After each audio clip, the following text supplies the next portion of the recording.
ચાંદોદમાં જર્જરિત નાળાને કારણે ભારદારી વાહનો પર પ્રતિબંધ. નવા નાળાના નિર્માણની તાત્કાલિક માંગ. ડભોઈ તાલુકાના ચાંદોદમાં પ્રવેશવાના એકમાત્ર મુખ્ય માર્ગ પરનું નાળું જર્જરિત હોવાનો રિપોર્ટ 5 મહિના અગાઉ અપાયો હતો.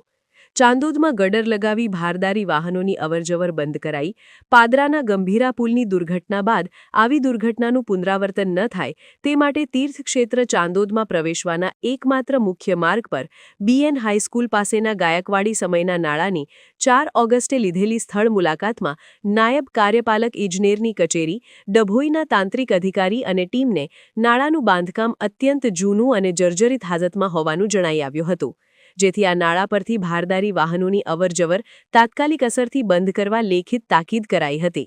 12 ઓગસ્ટથી ભારદારી વાહનો પર સંપૂર્ણ પ્રતિબંધ અમલી કરાયો હતો. તે સાથે જ એસટી બસો નગરમાં આવતી બંધ થઈ હતી. ઉલ્લેખનીય છે કે તંત્રએ જર્જરિત નાળું હોવાનો રિપોર્ટ આપ્યાના 5 મહિના વીત્યા છતાં સમખાવા પૂરતી પુનઃ સ્થળ ચકાસણી કે પછી આ અંગેની કામગીરીના હજુ સુધી શ્રી ગણેશ થયા નથી.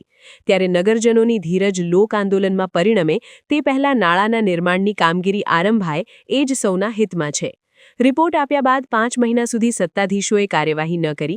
જોકે ભારદારી વાહનોના આવનજાવનની પ્રતિબંધ છતાં રેતીના ડમ્પરો, લક્ઝરી બસો સહિતના ભારદારી વાહનોની આવનજાવનથી સતત 5 મહિના સુધી આ નાળું ધમધમતું રહ્યું હતું.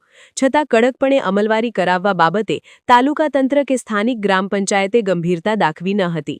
ત્યારે ગુરુવારે સફાળા જાગેલા ચાંદોદ પંચાયતના સત્તાધીશોએ તાબડતોબ નગરમાં પ્રવેશવાના ગ્રામ પંચાયત કચેરી પાસેના મુખ્ય માર્ગ પર લોખંડના ગટર લગાવી ભારદારી વાહનો માટે પ્રવેશબંધી જાહેર કરી જૂના માંડવા માર્ગનો વૈકલ્પિક ઉપયોગ કરવાના બોર્ડ લગાવ્યા છે.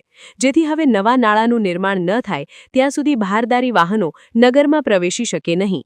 પરિણામે રોજબરોજ દેવદર્શન, નર્મદા સ્નાન, સહેલગાહ માટે આવતા શ્રદ્ધાળુઓ, યાત્રિકો સહિત અપડાઉન કરતા વિદ્યાર્થીઓને મોટા પાયે હાડમારીનો સામનો કરવો પડશે. સમાચારની અવનવી અપડેટ જોતા રહો નિખરતા ગુજરાત ન્યૂઝ સાથે. નિખરતા ગુજરાત ન્યૂઝને લાઇક, શેર, સબસ્ક્રાઇબ કરો અને બેલ આઇકન દબાવીને સમાચારની ઝડપી માહિતી મેળવો.